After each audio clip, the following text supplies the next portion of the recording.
Anyone who has ever tried to quickly organize a scattered pile of numbered tiles knows that sorting randomized data is a chaotic, labor-intensive process. As the pile grows, the sheer visual clutter makes it difficult to even figure out where to start. To translate this into a rigorous computer science problem, we look at organizing a hand of playing cards. The formal goal is precise. Take a sequence of numbers and output a new permutation where every element is mathematically less than or equal to the next.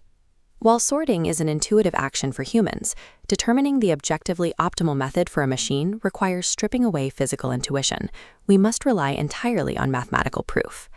Measuring the speed of different algorithms using a standard stopwatch in real-world seconds is fundamentally a flawed metric. Hardware variables, from processor clock speeds to cache sizes, heavily distort the execution time, rendering any direct time comparison meaningless. This diagram illustrates the random access machine, or RAM model, the ultimate equalizer for measuring efficiency independent of hardware. The core rule is that every basic machine instruction, whether an addition or a data copy to memory, takes a strictly constant time to execute, defined as C. Therefore, measuring an algorithm's execution time is not about tracking seconds. It is a matter of counting the total number of these discrete, constant time steps relative to the overall input size, denoted as n. By abstracting away the physical hardware, we translate computer science into pure mathematics. The structural logic of the code dictates the absolute limit of performance. Let's apply this to a baseline algorithm known as insertion sort. This algorithm operates much like a human sorting cards. It scans from left to right, evaluating one item at a time and inserting it into its correct position among the previously sorted items. This chart breaks down insertion sort's costs. Each pseudocode line maps to an execution frequency and a constant cost, C1 through C8. In the best-case scenario, a sorted array, the line 5 while loop condition fails immediately. The variable tj remains exactly 1. This mathematically collapses the entire cost summation into a straightforward linear function. We multiply some constant a by the input size n and add a constant b. This represents a highly efficient O of n running time. However, evaluating an algorithm under ideal conditions is a trap. An algorithm's true mathematical viability is defined entirely by its performance when the data is arranged completely against it. The absolute worst-case input for insertion sort is an array arranged in perfect reverse order. This creates a severe operational consequence. For every single new element the loop encounters, it must systematically scan backwards through every previously sorted item to find the correct insertion point. This generates a massive arithmetic progression. The second item requires 1 check. The third requires 2, escalating to n checks. Geometrically, duplicating and inverting this staircase shape forms a rectangle of n by n plus 1.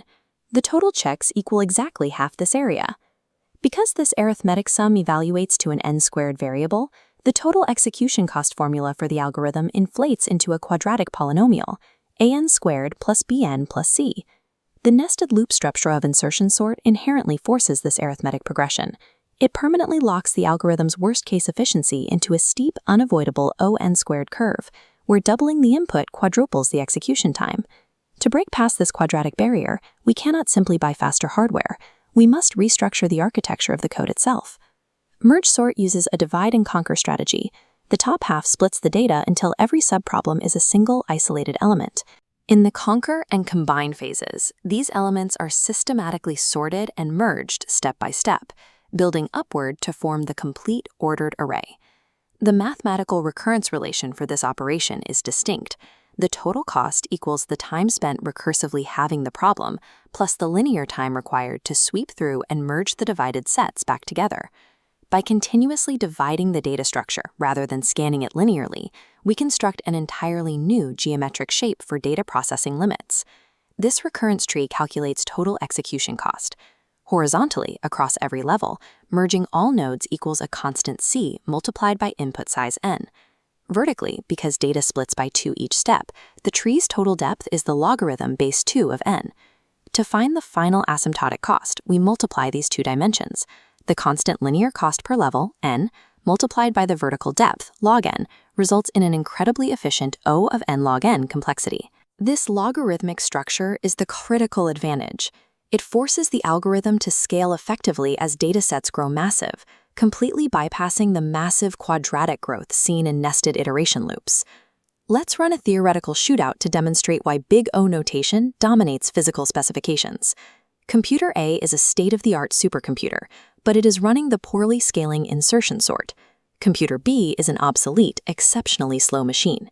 However, it is running the highly optimized merge sort algorithm. This chart compares execution times. Even with the supercomputer processing instructions 100 times faster, the formulas are 8n squared against 64n log n. Notice the intersection at just 43 items. Here, merge sort's efficiency permanently overtakes the supercomputer.